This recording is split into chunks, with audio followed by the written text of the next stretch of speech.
السلام علیکم ورحمۃ اللہ وبرکاتہ۔ الحمدللہ رب العالمین والصلاة والسلام علی اشرف الخلق وخاتم النبیین نبینا وحبیبنا وقدوتنا محمد وعلی آلہ واصحابہ اجمعین، اما بعد۔ آج ہمارے پاس اصول فقہ کے موضوعات میں سے جو ہم نے علم فقہ کے ماخذ اور مصادر پڑھے تھے، کتاب و سنت کے بعد اجماع اور قیاس وغیرہ ہے، ان کو ہم پڑھتے ہیں۔ ہم نے کتاب و سنت کا تعارف پڑھا تفصیل کے ساتھ، تفصیل کے ساتھ قرآن اور قرآن کے مسائل، قرآن کے اعجاز کی بات کی، قرآن کے موضوعات پہ ہم نے پڑھا، قرآن کی حجیت اور قرآن اور حدیث کے ساتھ جو اس کے مسائل ہیں۔ اس کے بعد حدیث کی تقسیم اور سنت کی تقسیم، اس کے بعد حدیث کی حجیت اور سنت کی اقسام، اور اس کے بعد جو احادیث کو رد کرنے کے مختلف احناف کے اصول اور قواعد ہیں، اور اس کے بعد جو کتاب و سنت کے الفاظ کے دلالات اور اس کی جو کیفیات ہیں وہ ہم نے پڑھی۔ چند مشہور کیفیات کے بارے میں ہم نے پڑھا ہے۔ کچھ ایسی ہیں کہ جو مطلب کیفیات ہیں، الفاظ کی دلالات ہیں، لیکن چونکہ ہمارے پاس ٹائم کم ہے اس وجہ سے ان کو سکپ کر دیا ہے۔ آپ ان کا خود مطالعہ کریں گے، جیسے کہ دلالات ہیں۔ اب دلالات میں دو دلالات میں نے آپ کو بتائی تھی، دلالت مفہوم اور دلالت اشارہ۔ ہم نے فقہ کے اندر بھی پڑھی تھی کہ دلالت مفہوم اور دلالت اشارہ سے کیا، دلالت منطوق اور دلالت مفہوم سے کیا مراد ہے۔ ہم نے یہ پڑھا تھا، لہٰذا اس کو دوبارہ دہرانے کی ضرورت نہیں ہے۔ اس کی میں نے آپ کو مثالیں بھی دیں اور اس کے بارے میں ہم نے تفصیل سے پڑھا۔ باقی دلالت اشارہ ہے، دلالت نص ہے، وہ واضح ہے، کتاب کے اندر موجود ہے، آپ ان کو پڑھ سکتے ہیں۔ تو اہم جو کیفیات کی الفاظ کی وہ ہم نے پڑھ لی، جیسے کہ عام اور خاص ہے، مجمل اور مفسر ہے، اور مطلق اور مقید ہے، اور ان کو کب مقدم کیا جائے گا، کب مؤخر کیا جائے گا، کون جو ہے وہ اختلاف کے وقت کس کو راجح قرار دیا جائے گا، یہ ساری ڈیٹیل و تفصیل ہم پڑھ چکے ہیں۔ اس کے بعد کتاب و سنت کے بعد اب ہم چلتے ہیں قیاس کی طرف۔ اجماع اور قیاس، یہ یعنی ہم نے کہا تھا کہ جو متفق علیہ مصادر ہیں فقہا کے درمیان وہ چار ہیں۔ قرآن و سنت اصل ہے، اور اس کے بعد اجماع اور قیاس زیادہ استعمال ہوتے ہیں۔ اس کے بعد پھر اقوال صحابہ، عرف اور سد و ذرائع، پہلے لوگوں کی شریعتیں، مطلب یہ ساری چیزیں جو ہے اس میں آتی ہیں۔ تو ہمارے پاس جو ہے وہ سب سے پہلے قیاس ہے۔ قیاس کیا ہوتا ہے، اس کے ارکان کیا ہیں اور اس کی مثال کیا ہے، یہ انشاءاللہ ہم سمجھیں گے۔ لغوی اعتبار سے قیاس کا معنی اندازہ لگانا یا برابر کرنا ہوتا ہے۔ لغوی اعتبار سے قیاس کا معنی اندازہ لگانا یا کسی چیز کو برابر کرنا۔ اصطلاح میں کسی مشترکہ علت کی بنا پر کسی مشترک سے مراد جو سیم چیز ہوتی ہے، ایک سے زائد افراد میں جو سیم چیز ہوتی ہے اس کو مشترک کہتے ہیں۔ تو کسی مشترک علت کی بنا پر فرع کو حکم میں اصل سے ملانا، اور یہ قیاس کی مثال ہم نے الہاد کے اندر بھی پڑھی تھی، جب ہم نے قیاس اولا، قیاس تمثیل اور اس طرح جو ہے وہ ہم نے قیاس تمثیل اور قیاس اولا پڑھا تھا، اس کی ہم نے اقسام پڑھی تھی۔ تو وہاں ہم نے یہ پڑھا تھا، دوبارہ صرف یہاں اس کو ذکر کر رہے ہیں چونکہ ہمارے موضوع کا حصہ ہے۔ تو کسی مشترک علت کی بنا پر فرع کو حکم میں اصل سے ملانا۔ فرع سے مراد وہ چیز یا وہ مسئلہ ہے جس کا حکم کتاب و سنت میں پہلے واضح طور پر بیان ہو چکا ہو، یعنی فرع سے مراد وہ حکم ہے، اصل کی تعریف ہے، یعنی اصل سے مراد وہ چیز یا مسئلہ ہے جس کا کتاب و سنت میں پہلے واضح موجود ہو، اصل موجود ہو، اور فرع جو ہے جس کا یعنی کتاب و سنت میں واضح طور پہ بیان نہ ہو، جیسا کہ نبیذ ہے۔ اب نبیذ جو ہے اصل یہ ہے کہ حلال ہے، اور یہ ایک بہترین مشروب ہے عرب کے ہاں، کہ وہ رات کو پانی کے اندر تازہ کھجوریں جو ہیں وہ رکھ دیتے تھے، صبح وہ نبیذ بن جاتا تھا، اس کو پی لیتے تھے۔ اب اصل یہ ہے کہ یہ حلال ہے، لیکن جب اس کے اندر نشہ پیدا ہو جائے اور اس کے اوپر جاگ بن جائے، کچھ دن پڑے رہنے سے اس میں جاگ بن جاتی ہے، اور جاگ بننے سے اس کے اندر نشہ پیدا ہو جاتا ہے۔ نشہ پیدا ہونے کی نشانی یہ ہے کہ اس کے اوپر جاگ بن جاتی ہے۔ اب نبیذ اصل حلال ہے، لیکن حرام ہونے کی دلیل کیا ہے؟ جب نشہ پیدا ہو جائے تو اس کو ہم قیاس کریں گے شراب پر۔ جو خمر کا حکم ہے، علت ان کے درمیان کیا ہے؟ نشہ، لہذا ہر وہ چیز جس میں نشہ ہوگا اس کو ہم فرع بنا کر اصل شراب کے تابع کریں گے۔ یہ ایک مثال ہے، مگر اس کی مثالیں اور بھی کوئی قیاس کی ہو سکتی ہیں۔ تو یہ تو اس میں اصل اور فرع ہے، تو ٹوٹل جو قیاس کے ارکان ہیں وہ چار ہیں۔ ٹوٹل جو قیاس کے ارکان ہیں، ارکان قیاس وہ چار ہیں، ایک اصل ہے، ایک فرع ہے، اور ایک علت ہے، اور ایک حکم ہے۔ یہ چار چیزیں ہیں۔ ہم اگر اس ترتیب سے چلیں، پہلے اصل دیکھیں گے اس مسئلے کی کہ اصل کیا ہے، پھر ہم دیکھیں گے فرع کیا اس اصل کے اور فرع کے درمیان کوئی تعلق ہے علت کا، کوئی سیم چیز پائی جاتی ہے، یعنی حکم پھر ہم نکالیں گے جب ان کے اندر سیم علت اور وجہ ہو، مشترک سبب ہوگا۔ علت سے مراد وہ وصف ہے جو اصل شراب اور فرع نبیذ میں پایا جاتا ہے، اس کی بنا پر فرع کو اصل کا حکم دیا جاتا ہے، اس کی بنا پر فرع کو اصل کا حکم دیا جاتا ہے۔ حکم سے مراد اصل کا وہ حکم جو کتاب و سنت سے ہمیں ملتا ہے یا کتاب و سنت میں موجود ہے۔ مثال کے طور پر نبیذ میں جب نشہ پیدا ہو جائے تو اسے شراب کا حکم دے کر حرام قرار دیا جائے گا، اور نبیذ کو شراب کا حکم دینے کی وجہ یا علت مشترک جو ہے وہ نشہ ہے۔ اسی طرح ہر وہ چیز جس میں نشہ ہوا اسے، یا جس میں نشہ ہو اسے اصل شراب کا حکم دیا جائے گا۔ تو لہٰذا ہمارے پاس ایک اصل موجود ہے اور وہ شراب ہے۔ اب ہم جتنے بھی نئے طریقے ہیں نشے کے، ہم ان کے اندر دیکھیں گے کہ کیا یہ چیزیں استعمال کرنے سے نشہ پیدا ہوتا ہے۔ اگر تو اس کے اندر نشہ پیدا ہوتا ہے تو ہم اس کو شراب کے تابع کریں گے، ہم اس کو شراب کے تابع کریں گے۔ اور یہاں ایک بات ذہن میں رہے، یہاں ایک بات ذہن میں رہے کہ نشے سے مراد نیند کا آنا نہیں ہے، یہ بات ذہن میں رہے، یہ بڑا اہم پوائنٹ ہے جس کو لوگ سمجھتے نہیں۔ نشے کا آنے کا مطلب نیند کا آنا نہیں ہے خالی، چونکہ نیند تو بعض حلال اور جائز ادویات سے بھی آتی ہے، یعنی کچھ ایسے پتے ہوتے ہیں، کچھ ایسی جڑی بوٹیاں ہوتی ہیں جن کے ذریعے انسان کو سکون ملتا ہے اور نیند آنے لگ جاتی ہے۔ اگر آپ اس کی آسان مثال لیں تو لسی ہے نا، لسی، اب لسی کون کہتا ہے کہ یہ حرام ہے؟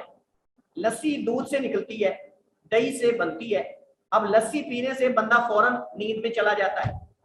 جگ لسی کا پی لیں اور آپ کو فوراً نیند آ جائے، تو کیا ہم یہ کہیں گے کہ جس سے بھی نیند آئے وہ نشہ آور ہے؟ ایسا نہیں ہے، یہ فرق ہے۔ نیند کے اندر انسان عقل نہیں کھو بیٹھتا، نیند کے اندر انسان عقل نہیں کھو بیٹھتا، انسان یعنی کہ اس کے اندر ہوش و حواس میں اٹھنا چاہے تو ہوش و حواس میں، لیکن نشے کے اندر انسان بیداری کی حالت میں بھی عقل کھو بیٹھتا ہے، اس سے انسان کی عقل بھی متاثر ہوتی ہے، جبکہ نیند سے انسان کی عقل متاثر نہیں ہوتی۔ اسی طرح آپ جب لسی پیتے ہیں تو لسی پینے سے آپ پر نیند کی غنودگی تو آئے گی، نیند تو آئے گی، لیکن آپ ہوش و حواس میں تو ہوتے ہیں، آپ بات چیت کر رہے ہوتے ہیں۔ لیکن جب نشہ انسان کرتا ہے، نشے کی حالت میں انسان گالی دیتا ہے، انسان برا بھلا کہتا ہے، عقل کھو بیٹھتا ہے، ہوش و حواس کھو بیٹھتا ہے، بسا اوقات نعوذ باللہ حرام رشتے جو ہیں ان کا بھی پاس اس کے اندر ہی رہ جاتا، یہ فرق ہے۔ لہذا ادویات میں اگر کوئی نیند یا غنودگی آتی ہے تو خالی غنودگی آنا اس بات کی دلیل نہیں کہ اس کے اندر نشہ ہے، یہ بات ذہن میں رکھیں، اکثر لوگ یہ نہیں سمجھتے۔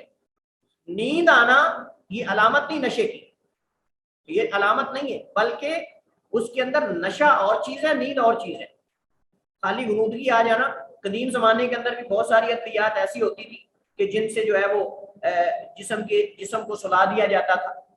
مثلا جب قدیم زمانے کے اندر کسی کا عضو کاٹنا ہوتا یا اس کا کوئی علاج کرنا ہوتا تو اس کو جو ہے وہ جیسے آج کل انجیکشن لگایا جاتا ہے نشے کا، مطلب نشے کا، اس کو ہم نشے کا نام دیتے ہیں، مطلب اس کے اندر انسان کا جسم جو ہے اس کو سلا دیا جاتا ہے، سن کر دیا جاتا ہے، اور اس میں اس کو وہ حصہ اس کا جو ہے اس پر ٹیکا انجیکشن لگا کے اس کو احساس اس کے اندر سے جاتا رہتا ہے۔ یہ چیزیں اور ہیں اور نشہ اور چیز ہے۔ نشے کے اندر ساتھ ساتھ انسان کی عقل بھی متاثر ہوتی ہے، تو لہٰذا ہم ہر اس چیز کو جس کے اندر نشہ ہوگا اس کو ہم اس شراب پر جو ہے وہ قیاس کریں گے جس کے اندر بھی علت مشترک ہوگی اس کے ساتھ اور وہ نشہ ہے، ہم اس کو اس کا حکم دیں گے۔ قیاس کا حکم کیا ہے؟ جس مسئلے کے حلال و حرام ہونے کے بارے میں کتاب و سنت، اجماع اور اقوال صحابہ میں کوئی دلیل نہ ملے، اس میں قیاس کرنے کو جمہور فقہا درست تصور کرتے ہیں اور قیاس کو حجت مانتے ہیں۔ اس کے دلائل جاننے کے لیے آپ کتاب اصول فقہ کو دیکھیں، اصول فقہ میں اس کے دلائل موجود ہیں۔ نبی علیہ الصلوۃ والسلام نے اصل مسئلہ جو پہلے موجود ہوتا تھا، اللہ کے نبی صحابی کو سمجھانے کے لیے اس کی طرف اشارہ کر دیتے تھے۔ مثال کے طور پر اگر ہم اس کی مثال میں آپ کے سامنے دو مثالیں رکھتا ہوں۔ ایک بندے نے آ کر کہا اللہ کے رسول میری بیوی نے کالا بچہ جنم دیا ہے، میری بیوی نے کالا بچہ جنم لیا ہے جبکہ میں سفید ہوں اور میری فیملی مطلب سفید ہے، تو یہ کالا بچہ ہمارے گھر کے اندر کیسے آ گیا؟ نبی صلی اللہ علیہ وسلم نے فرمایا کہ تیرے پاس اونٹ ہے، تو اس کہنے لگا اللہ کے رسول ہاں اونٹ ہے۔ فرمایا ان میں کوئی ایسا اونٹ ہے جو ان سے مختلف رنگ کا ہو؟ کہنے لگا اللہ کے رسول ایک اونٹ ہے جو ان سے مختلف رنگ کا۔ فرمایا وہ اونٹ کیسے مختلف رنگ کا؟ یعنی سارے اونٹ ایک طرح کے ہیں لیکن ایک ان میں مختلف ہے، یہ کیسے ہو سکتا ہے؟ اس نے کہا اللہ کا رسول کوئی رگ اس کو کھینچ لائی ہوگی، یعنی ہو سکتا ہے اس کے بڑوں میں کوئی ایسا ہو۔ تو اللہ کے نبی صلی اللہ علیہ وسلم نے فرمایا کہ اگر تو سفید ہے، تم سفید ہو، تو تمہارے بڑوں کے اندر کوئی کالا ہوگا، صاحب ذرا ایک اثر تو ہوتا ہے انسان کا، رگ کھینچ لاتی ہے۔ تو یہ ضروری نہیں ہے کہ آدمی اگر ماں باپ بچے کے سفید ہوں اور بچہ اگر کالا آ جائے تو نعوذ باللہ ان کا بچہ ہی نہیں۔ دوسری مثال نبی علیہ الصلوۃ والسلام نے جو دی، وہ ایک عورت نے آ کر یا ایک مرد نے آ کر اللہ کے نبی صلی اللہ علیہ وسلم سے پوچھا کہ اللہ کا رسول، میرے جو ہے وہ والد یا والدہ، مختلف الفاظ ہیں حدیث کے، کہ وہ فوت ہو گیا اور ان پر حج فرض ہو چکا تھا، لیکن وہ حج کرنے سے پہلے فوت ہو گیا، تو کیا ان کی طرف سے حج کروں؟ کیا ان کی طرف سے حج کروں؟ تو اللہ کے نبی نے فرمایا کہ کیا خیال ہے اگر تیری ماں یا تیرے باپ پر قرض ہو تو کیا تم وہ قرض ادا کرتے فوت ہونے کے بعد؟ کہتے ہیں اللہ کے رسول قرض تو ہم اس کی طرف سے ادا کر، فرمایا تو یہ بھی قرض ہے اللہ تعالیٰ کی طرف سے، تو اس کو ادا کرو۔ تو یہاں آپ نے اس پر حج جو فرض تھا لیکن ادا کرنے سے پہلے وہ فوت ہو گئی یا فوت ہو گیا، اس کے ماں یا باپ تھا، تو اللہ کے نبی علیہ الصلوۃ والسلام نے اس کو مثال دی کہ جیسے قرض کی ادائیگی میت کی اس کے ورثاء پر لازم ہوتی کہ وہ ادا کریں اس کے ترکے سے، ایسے حج اگر ہے تو حج بھی کیا جائے اس کی طرف سے۔ تو اس طرح کی مثالیں اور واقعات آپ کو متعدد جو ہے وہ کتاب و سنت کے اندر ملیں گے، قرآن کے اندر بھی اس طرح کی مثالیں موجود ہیں۔ فَاعْتَبِرُوا يَا أُولِي الْأَبْصَارِ، فَاعْتَبِرُوا يَا أُولِي الْأَبْصَارِ، عبرت حاصل کرو ان کو دیکھ کر کہ کہیں جیسے ان کا اشر ہے تمہارا بھی نہ ہو۔ اب یہاں دیکھ رہے ان کو اصل بنایا ہے اور ان کو فرع بنایا ہے۔ اہل مکہ کو اللہ تعالیٰ نے متعدد مقامات فرمایا کہ تم زمین میں چلتے پھرتے نہیں، دیکھتے نہیں کیف کان عاقبۃ الذین من قبل، کہ ان سے پہلے ان لوگوں کا انجام کیسا تھا جنہوں نے اپنے رسولوں کو جھٹلایا، انبیاء کی تکذیب کی، ان کی دعوت کو ٹھکرا دیا، ان کا انجام کیا ہوا؟ تمہارا بھی انجام ہوگا اگر تم نبی کائنات کو جھٹلاؤ گے اور آپ کی تکذیب کرو گے۔ یہ ان کے حالات کو اصل بنایا گیا اور اس کو فرع بنایا گیا اور حکم میں برابر کر دیا گیا۔ اور علت کیا ہے؟ انہوں نے جھٹلایا، انہوں نے بھی جھٹلایا، یہ علت ہے کہ اگر تم بھی جھٹلاؤ گے جیسے انہوں نے جھٹلایا تو وہ حشر ہوگا جو تمہارا حشر ہے، یعنی جو ان کا حشر ہوا وہ تمہارا بھی حشر ہوگا، جو ان پر اللہ کا عذاب آیا اس طرح تمہارے اوپر بھی اللہ تعالیٰ کا عذاب آئے گا۔ اس طرح کی مثالیں آپ کو قرآن کریم کے اندر متعدد مل جائیں گی۔ اور دوسری بات یہ ہے کہ سب سے بڑی دلیل یہ ہے کہ شریعت کے جو دلائل ہیں وہ محدود ہیں، شریعت کے دلائل محدود ہیں، اور حوادث اور واقعات جو پیش آ رہے ہیں وہ لامحدود ہیں۔ آئے سال آئے روز کو نیا مسئلہ درپیش ہے امت کو، آئے سال کوئی نیا مسئلہ موضوع بحث ہوتا ہے، مسائل ختم ہونے والے نہیں۔ شریعت کے دلائل جو ہیں وہ قرآن نازل ہو چکا ہے، شریعت مکمل ہو چکی ہے، اب دلائل محدود ہیں، یہ نہیں کہ ہم نئے نئے دلائل گڑھیں گے، دلائل موجود ہیں، محدود ہیں۔ اب ہم نے ان کے بارے میں ایسے قواعد بنانے ہیں کہ جن قواعد کی روشنی میں ہم یہ نئے مسائل کا حل کتاب و سنت سے تلاش کر سکیں، اور ہمارا اس پر ایمان ہونا چاہیے مسلمانوں کا کہ شریعت کے دلائل قیامت تک پیش آنے والے مسائل کے لیے کافی ہیں اور کار آمد ہیں۔ جیسے ہم نے آغاز میں پہلے لیکچر میں پڑھا تھا کہ اصول فقہ کے جو پڑھنے کے فوائد ہیں ان میں سے ایک فائدہ یہ ہے کہ ایک طالب علم کو، ایک آدمی کو یہ یقین ہو جاتا ہے کہ شریعت کے دلائل اور شریعت جو ہے قیامت آنے والے لوگوں کے لیے کار آمد ہے، اور یہ ہر طرح کے مسائل کا اس کے اندر حل موجود ہے، ہر طرح کے مسائل کا اس کے اندر حل موجود ہے۔ اپنا مائک میوٹ کریں قاسم۔ لہٰذا ان مسائل کا شرعی حل تلاش کرنے کے لیے قیاس بہترین ماخذ اور بہترین دلیل ہے۔ یعنی آپ نئے مسائل کو جو پہلے مسائل موجود ہیں قرآن میں حدیث میں ان پر قیاس کریں، اگر ان میں علت ایک ہے، مشترک ہے، تو آپ قیاس کرتے جائیں، اور اس طرح تو آپ کتنے مسائل کا حل بیان کر سکتے ہیں۔ قیاس پر عمل کی شروط کیا ہے؟ قیاس پر عمل کی شروط کیا ہے؟ قیاس پر عمل کرنے کی مدرجہ شروط ہیں۔ نمبر 1، کسی نص قرآنی آیت یا حدیث کے خلاف نہ ہو، کسی نص قرآنی آیت یا حدیث کے خلاف نہ ہو۔ اس کی مثال کسی عورت کے ولی کے بغیر خود شادی کرنے کو اس کے کاروبار یا تجارت کرنے پر قیاس کرنا، اور یہ کہنا کہ اگر عورت خرید و فروخت اور تجارت کر سکتی ہے، اپنا سامان وغیرہ بیچ سکتی ہے، تو شادی کیوں نہیں اپنی کر سکتی بھائی؟ یہ بعض جاہل قیاس کرتے ہیں جو عورت کے لیے ولی کو یعنی کہ لازم نہیں سمجھتے، شرط نہیں سمجھتے، جیسے بعض احناف ہیں وہ کہتے ہیں کہ جیسے عورت تجارت معاملات خود کر سکتی ہے، تجارت کر سکتی ہے، کاروبار کر سکتی ہے، دکان چلا سکتی ہے، سودا سلف لا سکتی ہے، ایسے کیا عورت اپنی شادی نہیں کر سکتی؟ یہ دلیل دیتے ہیں، اور یہ قیاس باطل قیاس ہے۔ یہ ایسا قیاس ہے کہ جو قرآن کی یہ حدیث کی نص کے خلاف ہے۔ قرآن کی آیات کے خلاف ہے جہاں اللہ تعالیٰ نے ولیوں کو مخاطب کر کے کہا ہے وَأَنكِحُوا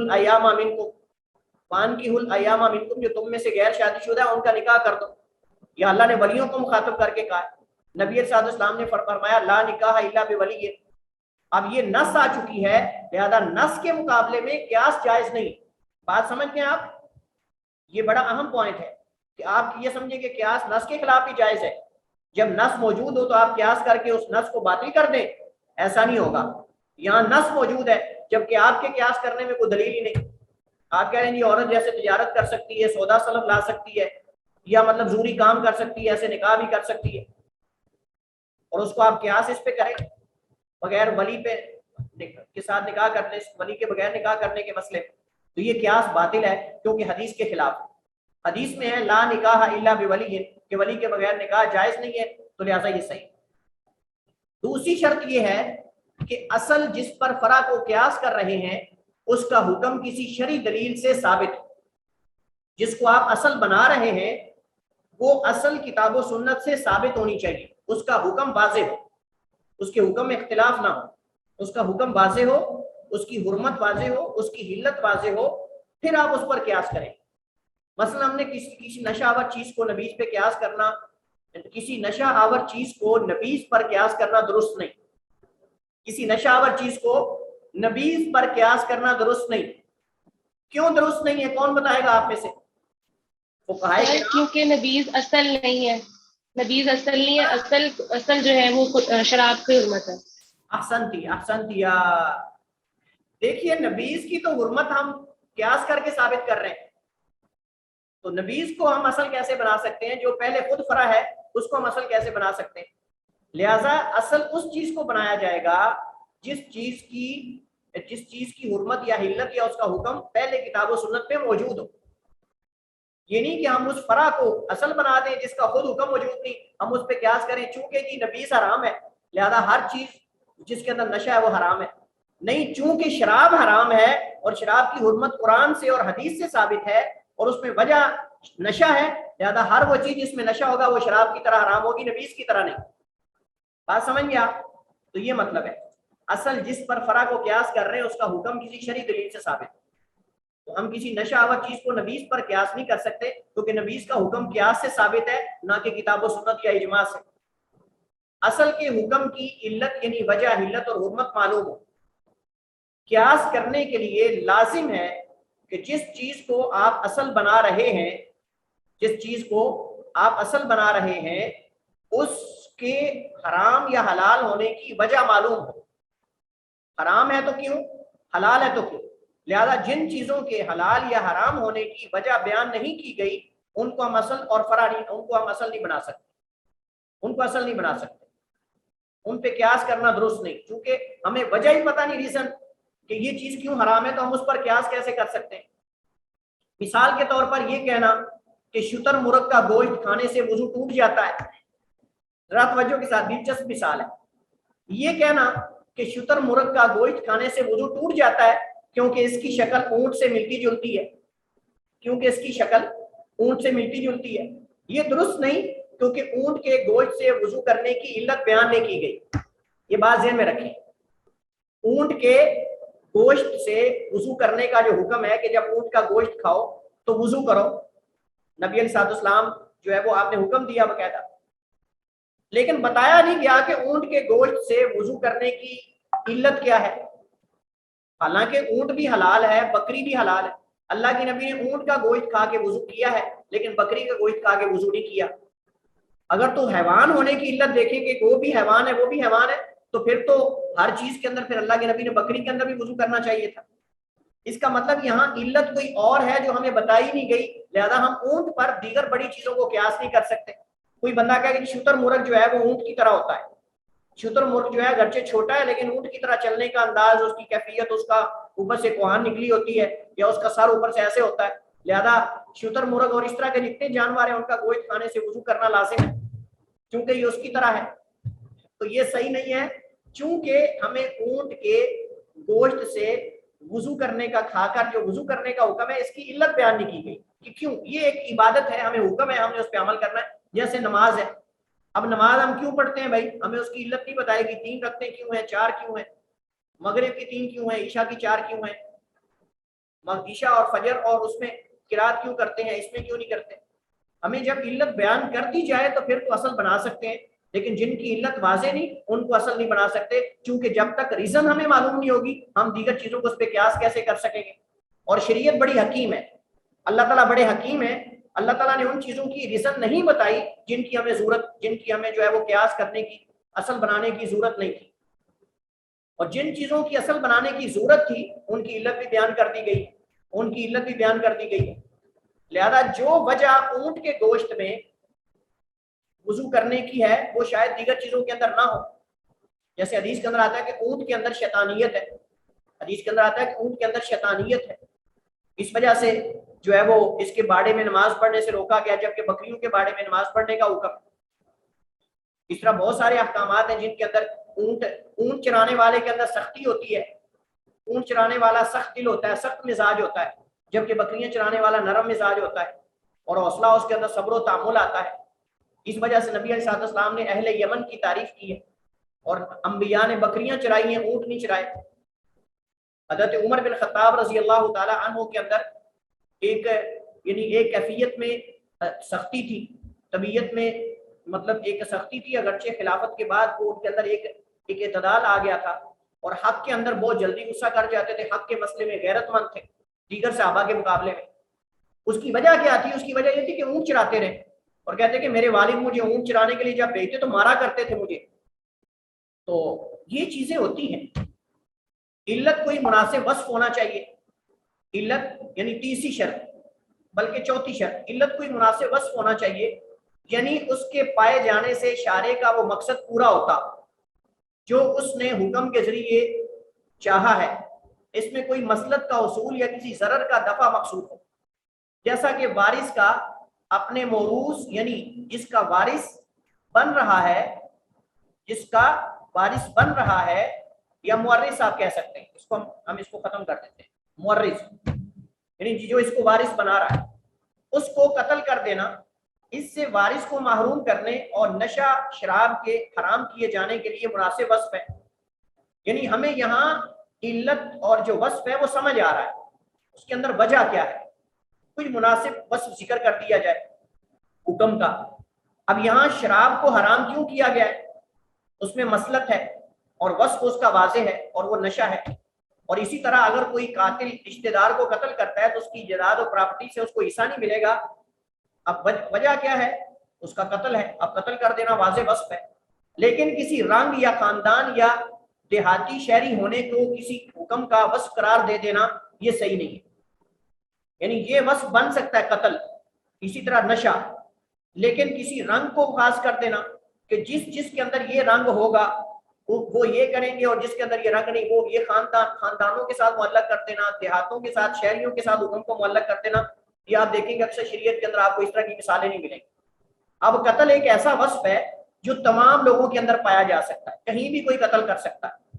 نشہ ہے تو نشہ جو ہے وہ کئی چیزوں کے اندر ہو سکتا ہے، لیکن آپ رنگوں کے ساتھ خاص کر دیں تو رنگ تو ایک علاقے کے اندر ایک خاندان کے اندر کئی ہوتے ہیں، لہٰذا یہ ایک ایسا وصف ہے جو منضبط نہیں ہو سکتا، لہٰذا اس کو علت نہیں بنایا جا سکتا، وجہ نہیں بنایا جا سکتا کسی چیز کے کرنے یا نہ کرنے کی، کہ کالے رنگ والے یہ کریں، گورے رنگ والے یہ کریں، فلاں فیملی والے یہ کریں، فلاں والے یہ کریں، دیہاتی یہ کریں، شہری یہ کریں، یہ کوئی وصف نہیں بن سکتا جیسے قتل اور نشہ وغیرہ یہ وصف ہے۔ پانچویں شرط یہ ہے کہ علت فرع میں بھی اس طرح پائی جائے جس طرح وہ اصل میں ہے، یعنی جب آپ قیاس کر رہے ہیں تو آپ کو یہ دیکھنا چاہیے کہ یہ علت اور ریزن جس وجہ سے آپ اس کو اس پر قیاس کر رہے ہیں یہ اسی طرح اس کے اندر بھی ہو، برابر ہونی چاہیے دونوں کے اندر، پھر قیاس صحیح ہوگا، وگرنہ اگر اس میں اس کا لیول کم ہو اس میں زیادہ ہو تو اس کو ہم برابر نہیں کر سکتے۔ نشہ اگر ہے تو نشہ دونوں کے اندر ہونا چاہیے، جیسے ہم نے اس کی مثال دی۔ اچھا، اس کے بعد ہمارے پاس جو مسئلہ ہے مراتب کے لحاظ سے قیاس کی اقسام۔ مراتب کے لحاظ سے قیاس کی 3 قسمیں ہیں۔ قیاس اولا، جس کی علت اصل کی بنسبت فرع میں زیادہ مضبوط ہو، جس کی علت اصل کی بنسبت فرع میں زیادہ مضبوط ہو۔ اس کی مثال اللہ تعالیٰ نے والدین کو اف تک بھی کہنے سے منع کیا ہے، لہٰذا ان کو مارنا پیٹنا یا گالی دینا اف کہنے کی بنسبت بالاولیٰ منع اور زیادہ حرام ہے. بات سمجھ رہے نا آپ؟ یعنی ممانت کا حکم جو ہے نہیں روکنا، ممانت منع کر دینا، یہ حکم اف کہنے کے مقابلے میں مارنے کے اندر زیادہ ہے. بات سمجھ رہے نا آپ؟ یعنی جب اف کہنا بھی اللہ کو گوارا نہیں کہ آپ اپنے والدین کو اف تک کہیں، تو پھر مارنا پیٹنا تو اللہ کو کسی صورت میں بھی گوارا نہیں ہے. اب بات سمجھ رہے؟ یعنی جو اللہ نے اف کہنے سے روکا ہے، اس کے مقابلے میں والدین کو مارنا، یہ رکنے کا حکم اس پہ زیادہ ہے. یہ اصل مقصود ہے. اس کو کہتے ہیں قیاس اولا، اور اس کو ہم نے اس کو جو ہے وہ مفہوم بھی کہا تھا، مفہوم اولا بھی کہتے ہیں اس کو ہم نے مفہوم اور دلالت مفہوم اور دلالت منطوق، وہاں دلالت مفہوم بھی اس کو ہم نے پڑھا تھا. اس کو دلالت مفہوم بھی کہہ سکتے ہیں، قیاس اولا بھی کہہ سکتے ہیں. اور وہی ہم نے اس کی مثال اللہ تعالیٰ کی ذات کے بارے میں پڑھی تھی. اللہ تعالیٰ کی ذات کے بارے میں ہم نے پڑھی تھی کہ جب مخلوق جو کہ فرع ہے، جب مخلوق جس کو اصل بنا رہے ہیں، ہم اصل کیسے بنا رہے ہیں کہ جب مخلوق سنتی ہے تو اللہ جو مخلوق کو سننے والا بنانے والا ہے وہ تو اس سے زیادہ سننے اور دیکھنے والا ہے. سمجھ رہے نا بات کو؟ فرع میں علت اتنی مضبوط ہو جتنی وہ اصل میں ہے.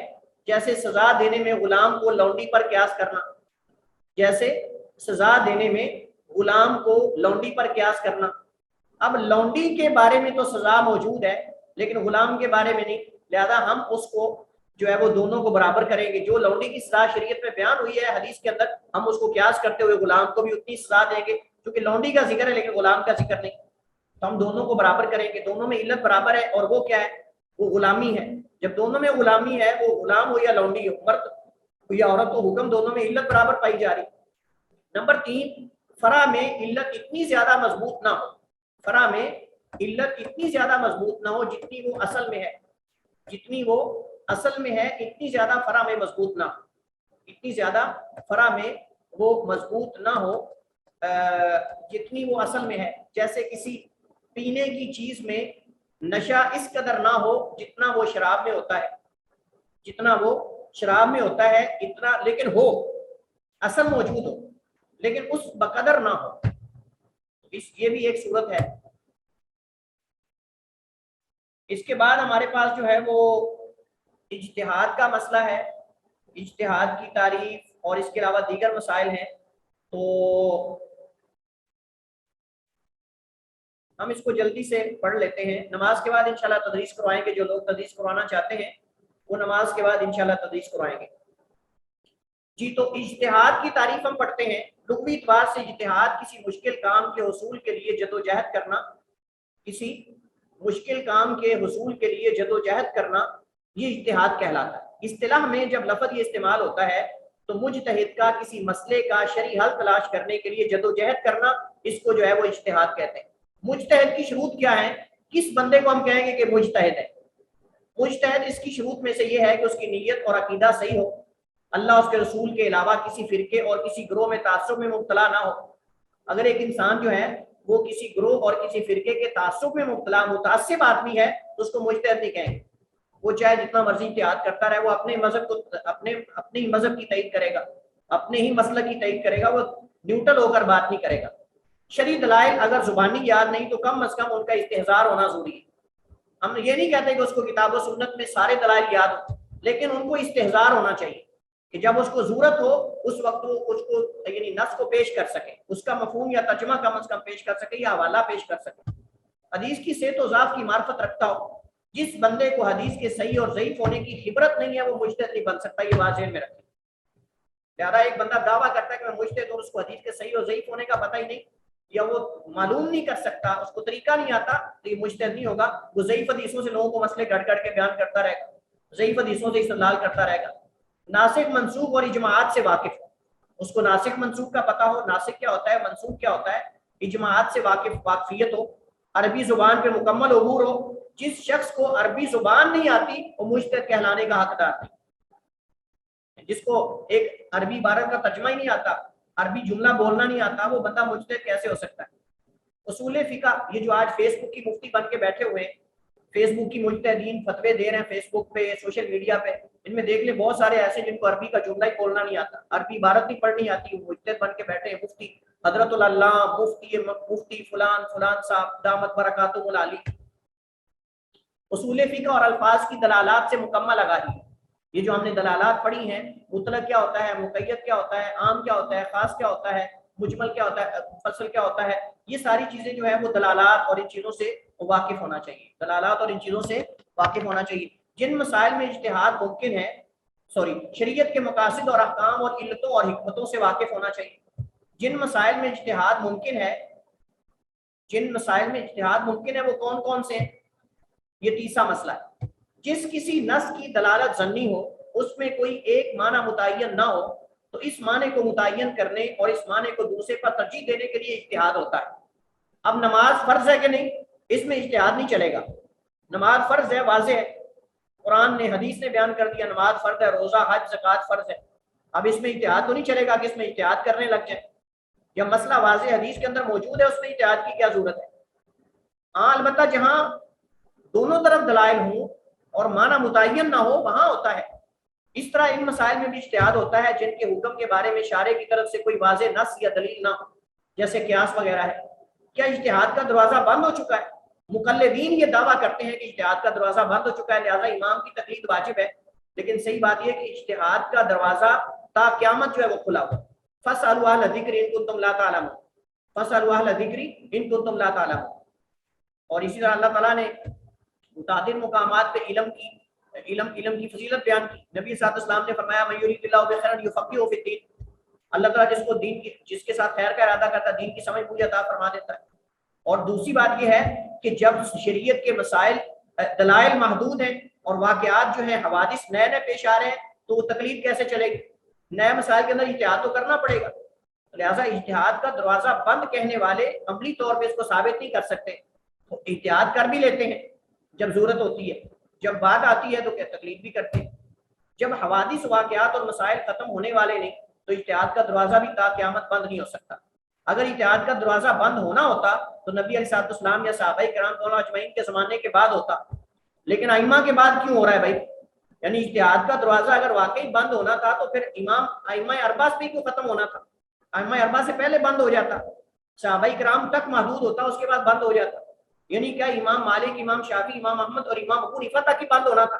اس کے بعد مطلب اس سے پہلے کیوں نہیں ہوا؟ بڑی عجیب بات ہے۔ یعنی ہر مقلد کہتا ہے میرے امام تک دروازہ بند ہو چکا ہے، اس کے بعد کبھی نہیں کھلے گا، تو کیا اس تک ہی بند ہونا تھا؟ اس سے پہلے کیوں نہیں ہوا؟ نبی علیہ السلام کے زمانے تک یا صحابہ کے زمانے تک، تابعین کے زمانے تک کیوں نہیں ہوا؟ ان ائمہ کے زمانے تک اس نے آنا تھا۔ جو اجتہاد کے دروازے کو بند قرار دیتے ہیں ان کے مسلک میں بذات خود بہت سارے علماء نے اجتہاد کیا ہے، اجتہاد کر کے مسائل میں ترجیح بھی دی ہے، دلائل بھی ابن تیمیہ ہے، ابن قیم ہے، اس طرح جو ہے وہ امام ابو حنیفہ کے شاگرد ہیں، قاضی ابو یوسف ہیں، امام محمد ہیں، اور بڑے بڑے ائمہ ہیں۔ امام مالک کے شاگردوں میں کئی ہیں جنہوں نے اجتہاد کیا ہے۔ تو یا تو پھر اگر ائمہ تک دروازہ بند ہے تو ان کے شاگردوں کے اجتہاد کو باطل کہہ دو، لیکن ان کے اقوال کو کیوں ذکر کیا جاتا ہے؟ اس وجہ سے اجتہاد کا دروازہ تا قیامت کھلا ہوا ہے، لیکن اس کی شرطیں جو ہم نے پڑھی ہیں اس کو مروج خاطر رہنا چاہیے۔ واللہ تعالی اعلم واحکم، صلی اللہ علیہ وسلم علی نبینا محمد وعلی آلہ وصحبہ وسلم۔ ہمارے یہاں نماز کا وقت ہے، انشاءاللہ نماز کے بعد دوبارہ واپس آتے ہیں۔ جو لوگ تدریس کروانا چاہتے ہیں انشاءاللہ وہ تدریس کروائیں گے، قاسم علی صاحب ہیں یا اور دیگر لوگ ہیں۔ نماز کے بعد انشاءاللہ دوبارہ واپس آتے ہیں 9:05 پہ، 9:05 پہ انشاءاللہ دوبارہ واپس آئیں گے۔ جی سر، چاہتے ہیں وہ تدریس کرائیں گے۔ السلام علیکم ورحمۃ اللہ وبرکاتہ۔